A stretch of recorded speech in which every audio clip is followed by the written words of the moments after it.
All right, good afternoon.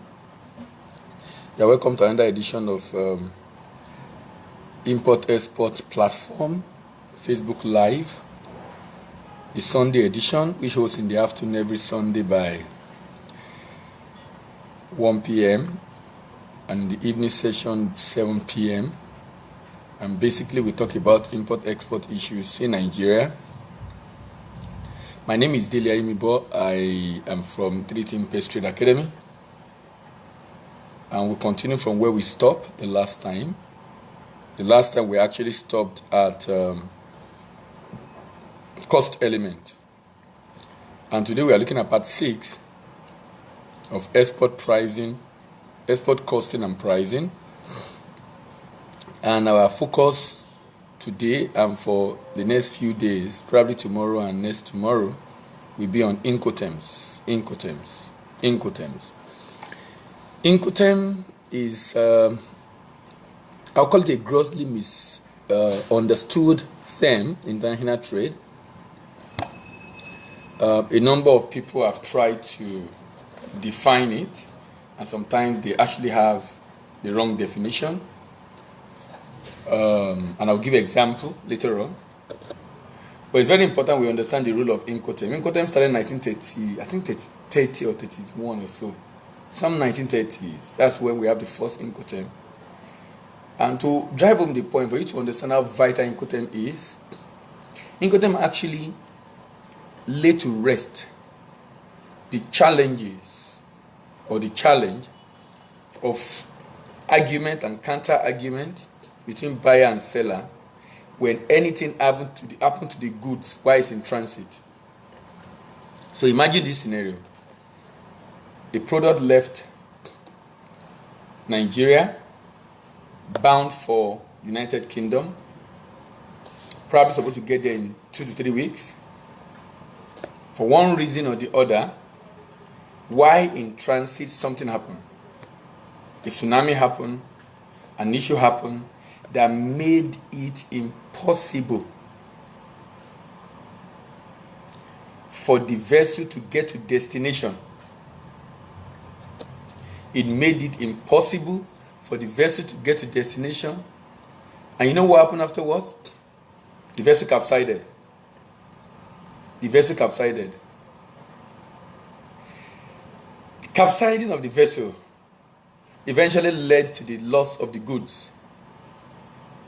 Question: who has lost money? The buyer who has dispatched the goods, expecting payment? Sorry, the seller who has dispatched the goods, expecting payment? Or the buyer who is expecting good goods and yet to see it? Who has lost money? Who is responsible for the goods while it's in transit? Each time I ask this question in any class, some will say importer, other people will say exporter. And you can argue for and against. You can argue for importer. After all, the importer is here to get the goods. You can argue for exporter. After all, the exporter have dispatched the goods. So who has lost the money? You know what? Incoterm have fixed that for us. That's exactly the problem that Incoterm fixed. Incoterm makes it possible for us to know who is bearing the risk and cost of goods in transit from the port of loading to the port of destination. Incoterm makes it possible for us to know who is bearing the cost of goods while in transit, who is bearing the risk of goods while in transit from the port of loading to the port of destination. Incoterm makes that possible. Incoterm let us know that. Incoterm defined that for us. And that led to rest. Constant bickering, challenges, problem, misunderstanding, argument between buyer and seller all over the world. Incoterm has undergone several revisions since its commencement in the 1930s. Currently, we have the Incoterm 2010.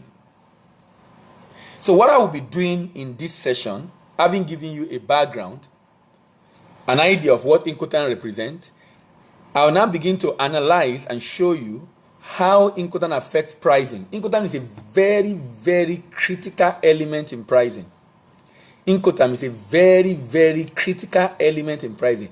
Now, having looked at all the pricing we've done yesterday, and day before yesterday, and since we started this expert crossing and pricing because of the conversation, what we're going to be doing now is to let you have a sense, or make a sense of the importance of Incoterms in determining that price, such that a change in Incoterms tends to affect the pricing of the product. Incoterms are described as a series of international trade terms published by International Chamber of Commerce and widely used in international commercial transaction. Widely used in international commercial transaction. They are used to divide transaction cost and risk and responsibilities between buyer and seller. Incoterms was defined by International Chamber of Commerce. International Chamber of Commerce is a body of traders all over the world coming together with banks, with lawyers, with traders to set rules and guidelines that should guide buyers and sellers in the international trade. ICC mainly have three objectives. One of the objectives is rule setting, and Incoterms is one of those rules. Another objective is advocacy. Another objective is dispute resolution. These are cardinal principles or responsibilities or objectives of ICC all over the world. And ICC is in over 150 countries over the world. And they basically contribute to how business is being done, basically driving the rule that guide trade around the world. Basically guiding the rule that guide trade around the world. Olaiwola Abiodun, good afternoon and welcome. Thank you very much for joining. Adingi Godwin, good afternoon and welcome. Thank you very much for joining. We are discussing export costing and pricing. Today we are looking at part 6, and in this series, in this particular episode rather, we are focusing on Incoterms, and I've defined Incoterms as a set of rules, a set of terms used in sales contract that separate transaction cost and risk between buyer and seller while good is in transit from the port of loading to the port of destination. The last review was in 2010, and that's why the current Incoterm we have is called Incoterm 2010. This is 11 in number. The last we have before 2010 was 2000, and that time we had 13 in number. Now some have been removed and some have been added, so we have 11 in number right now. Incoterm 2000 is 11 in number, and they are divided into 4 groups. We have the E groups, the F groups, the C groups, and the D group, or the E series, the F series, the C series, and the D series. Gideon Gani Ohio, thank you very much for joining. Good afternoon and welcome. Olufemi Samson, thank you very much for joining. Good afternoon and welcome. So we have different Incoterm series. Remember, I've already said the fact that there are 11 in number. And the reason why we are looking at it under this export costing and pricing series of online Facebook seminar is to let you understand how they affect your pricing. How they affect your pricing. When you quote price in international trade, you have to quote your price alongside the Incoterms, also stating a place or port. When you are quoting your price in international trade, when you are quoting your price on your export contract, when you are quoting your price in consultation, when you are quoting your price on your invoice, pro forma invoice, when you are quoting your price in your mail to the parties you are dealing with abroad, that price should be quoted stating the Incoterm and stating a place or port where the cost of the seller ends. When you are quoting price in international trade, you quote your price, you state the Incoterm, you state a place or port where the cost of the exporter ends. Let me give you an example. We export pap to the UK. The pap is sold at the rate of £34 per carton. £34 per carton, CFR Heathrow. £34 per carton, CFR Heathrow. Adingbi Godwin, no problem. You can chat me on Facebook Messenger afterwards, then we can have that conversation. Thank you very much. £34 per carton, CFR Heathrow. Look at that word. £34. That's my price per carton.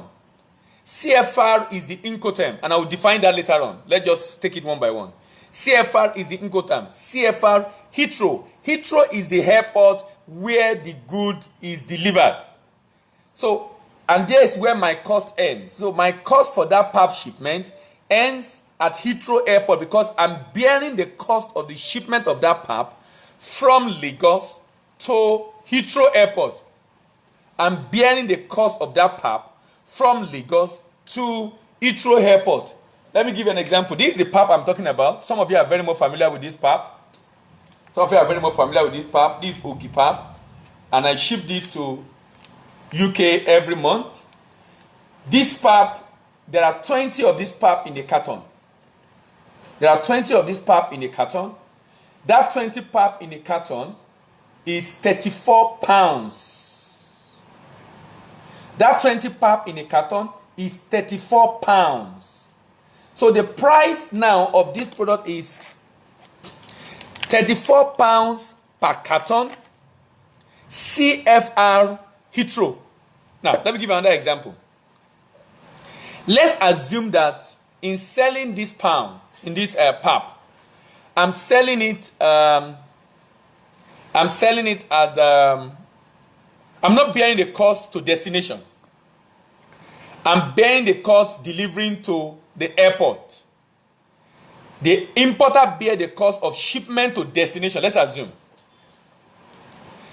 What that means is that since I'm not bearing the cost to destination, the price of the product will come down. My price was £34. So my price now will be £30 per carton. FOB Lagos. £30 per carton. FOB Muritala Mohammed Airport, Lagos. Or FOB Lagos. Lagos Port. Lagos Airport. Now, I mentioned the name of that port, then the Incoterm, FOB, free on board, and then the price. This is the way to quote price in international trade. This is the way to quote price on your invoice, pro forma or final. This is the way to quote price on your contract. Quoting price like this shows that you really understand what you're doing. And what's the implication of this? When I said £34 per carton, CFR, I'm basically saying I am going to deliver these goods to Heathrow. So, when you are quoting price in international trade, you must state your Incoterm. When you are stating your Incoterms, you must state the place or port where your cost is going to end. The cost you are bearing is going to end. If you don't state the place or port you're going to end, you're going to create confusion.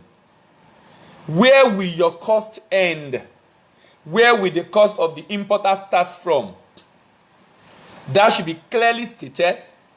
That should be clearly defined in your Incoterms. That should be clearly stated. That should be clearly defined in your Incoterms. Your place and the port. The place and the port. The place and the port. If you look at the situation I gave you, when I delivered to the airport in Lagos, my cost was £30 per carton. When I delivered to the Heathrow airport in the UK, my price was £34 per carton. That clearly tells you I have added my cost of transport. For the FOB, my cost ends here in Lagos. For the CFR, my cost ends at destination. So I'm bearing the cost of destination. And I've added that cost to the cost I'm quoting to the buyer. Whenever you are quoting a price in international trade, always understand you should know the Incoterm. Let me give you an example. Sometimes people will want to quote a price to buyer. They just quote the price. This is my price per metric ton. Olufemi Samson said, "Sir, I need your mentoring in foodstuff export." That's fine. That's what we do. You can chat me also privately on Facebook Messenger after this time, and then we can fix an appointment. For you to meet me in the office. I'm in Lagos. I don't know if you're in Lagos, but I'm in Lagos. Our office is in Surulere in Lagos, 3 Street Center. So you can always chat me privately on Facebook, and then we can have that conversation. Chinelo Onyagala, thank you very much for joining. Good afternoon and welcome. Now, someone was quoting a price, and in quoting this price, you're writing, for example, you're writing to a buyer. You went online, you put your advert out there on all the platforms, and on Global Buyer Online, someone placed an order, and you're trying to quote a price for that person. Some people will just quote a price. My price is £2 per carton.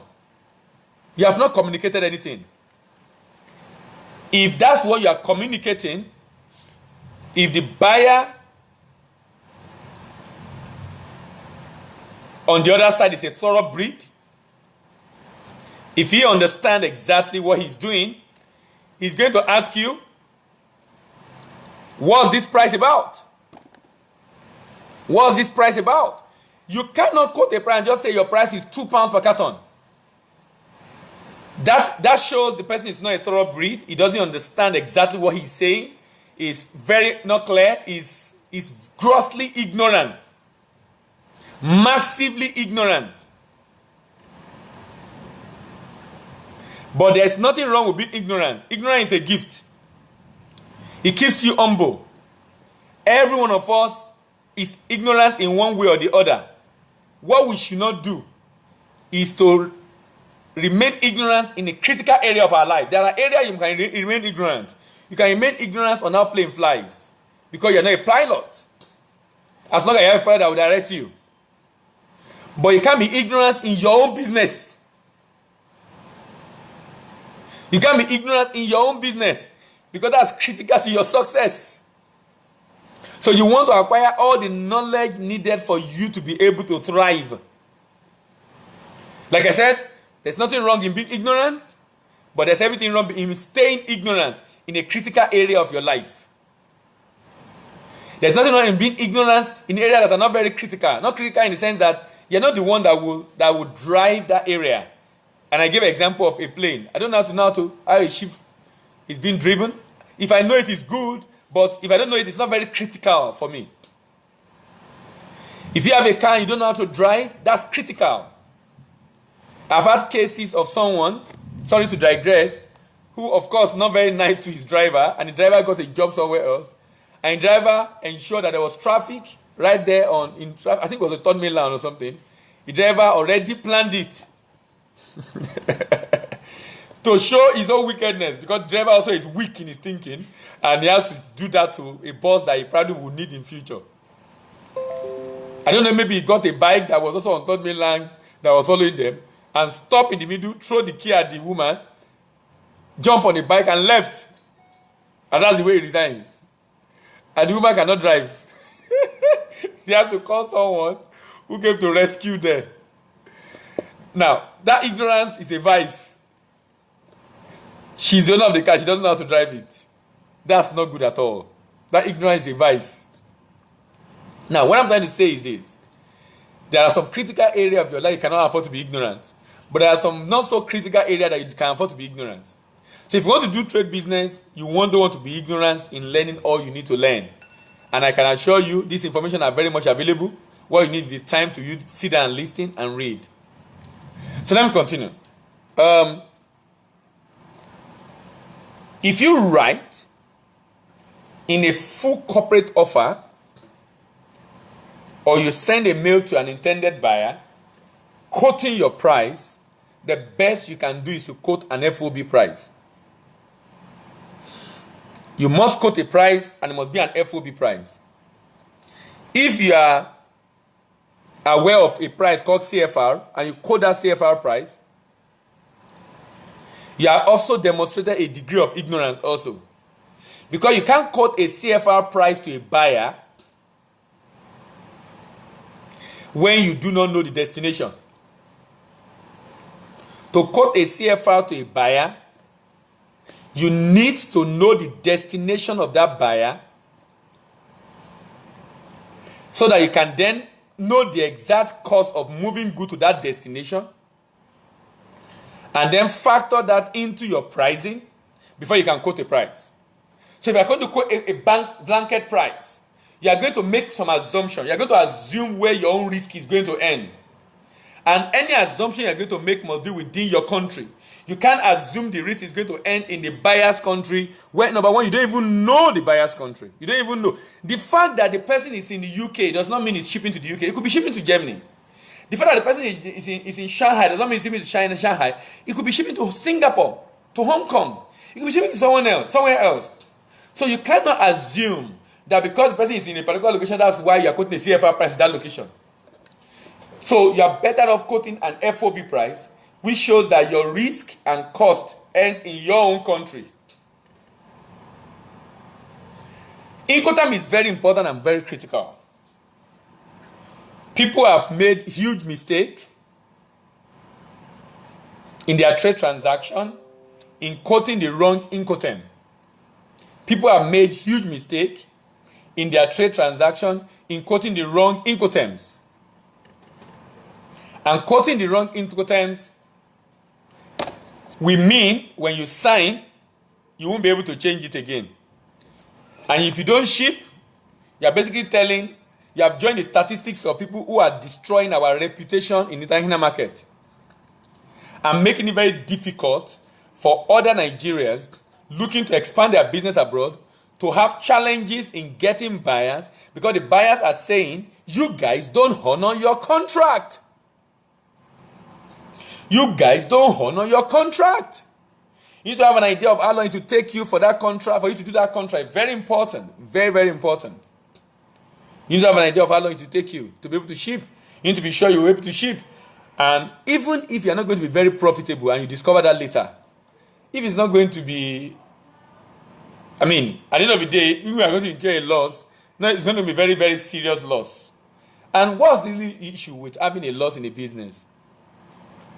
It's one of those things you have to contend with. So you shouldn't say you're not going to ship because of that. If you are doing that locally and nothing is happening, if you do it internationally, it might not be you that it will happen to. It's going to affect another Nigerian who they will not trust. Courtesy you. Incoterms. There are 11 Incoterms. What I would do is to run through them, and then we'll continue to, later in the day, later this evening by 7 p.m. we'll continue. We meet twice a day, maybe from 7:30, we should start, and discuss on this. There are 11 Incoterms. Let me run through them. We have the X-Works. We have the free carrier, also called FCA. We have the free alongside ship, also called FAS. We have the free on board, also called FOB. We have the we have the cost and freight, also called CFR. We have the cost, insurance and freight, also called CIF. We have the carriage paid to, also called CPT. We have the carriage insurance paid to, also called CIP. We have the deliver at place, also called DAP. We have deliver at terminal, also called DAT. And then we have deliver duty paid, also called DDP. This has been broadly classified into two broad groups. These have been classified into two broad groups, namely monomodal and multimodal. Monomodal and multimodal. Monomodal and multimodal. Broad classification. Monomodal and multimodal. Now, monomodal are Incoterms that are only used when I'm shipping via water, sea. Multimodal are Incoterms that are only used when I'm shipping by other means, other than water, any other means. Road, air, rail, multimodal. So when I'm shipping by sea, like most shipments coming into Nigeria, going out of Nigeria, are monomodal. They are using monomodal Incoterms. Very few going to West Africa are multimodal. You know, it's so painful how small the transaction we ship to West Africa. So small, so small. Every year, Nigeria export less than 6, between 5 and 6% of the total export from Nigeria every year goes to West Africa. Between 5 and 6% every year. The total export of West African countries. Sorry, I'm digressing, but I need to talk about this. The total export of all West African countries going to West African countries is about 10%.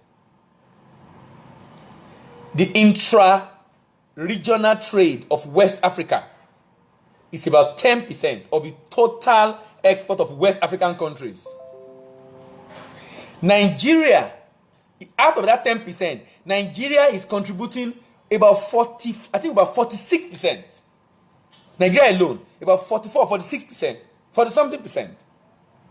Nigeria alone, 40-something percent of that 10%. So that 5% shipment from Nigeria is more than 40% of total shipment within West African sub-region.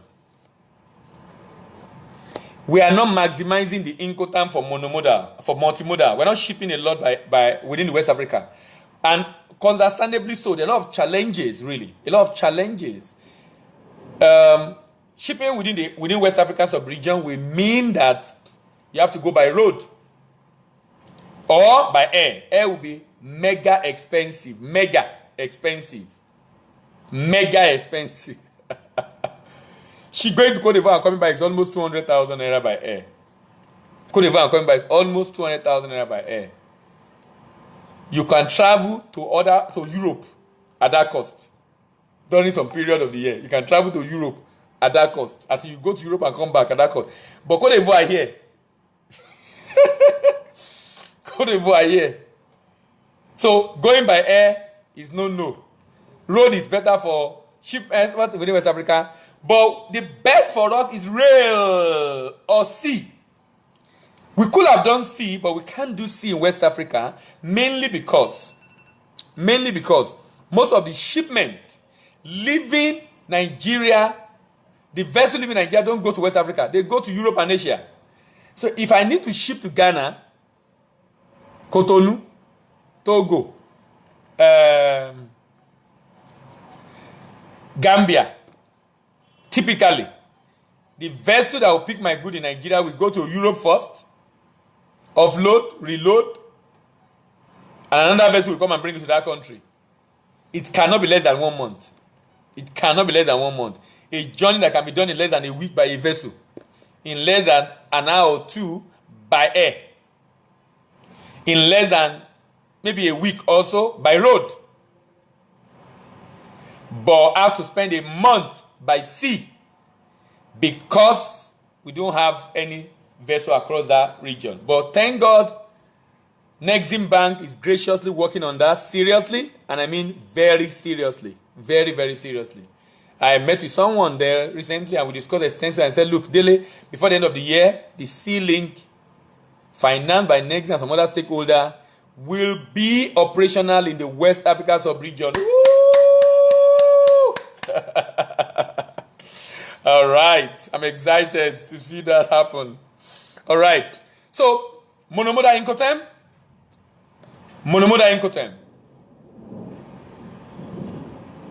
FOB, FAS, CFR, CIF. Monomodal Incoterm, FOB, FAS, CFR, CIF. Multimodal Incoterm, XWorks, FCA, CPT, CIP, DAP, DAT, DDP. I'll go over it again. Monomodal Incoterm, there are 4 of them. That's the one you only use when you are doing sea shipment.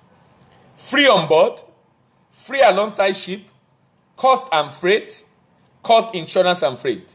Free on board, free alongside ship, cost and freight, cost, insurance and freight. Free on board, free alongside ship, cost and freight, cost, insurance and freight. Then multimodal, XWorks, free carrier, carriage pay 2, carriage insurance pay 2, deliver at place, deliver at terminal, deliver duty paid. Again, multimodal, XWorks, free carrier, carriage pay 2, carriage insurance pay 2, deliver at place, deliver at terminal, deliver duty paid. XWorks, free carrier, carriage pay 2, carriage insurance pay 2, deliver at place, deliver at terminal, deliver duty paid. What we'll be doing in the evening by 7 p.m. is to begin to dissect each of them. And when we finish explaining each of them, then we will now begin to talk about how they affect pricing, how they contribute to pricing, how they influence pricing in international trade transaction. Thank you very much for listening again today. This Import-Export platform brought to you by 3 Impest Trade Academy. My name is Dele Ayemibo. Thank you very much for joining and have a great weekend. Bye for now. See you in the evening.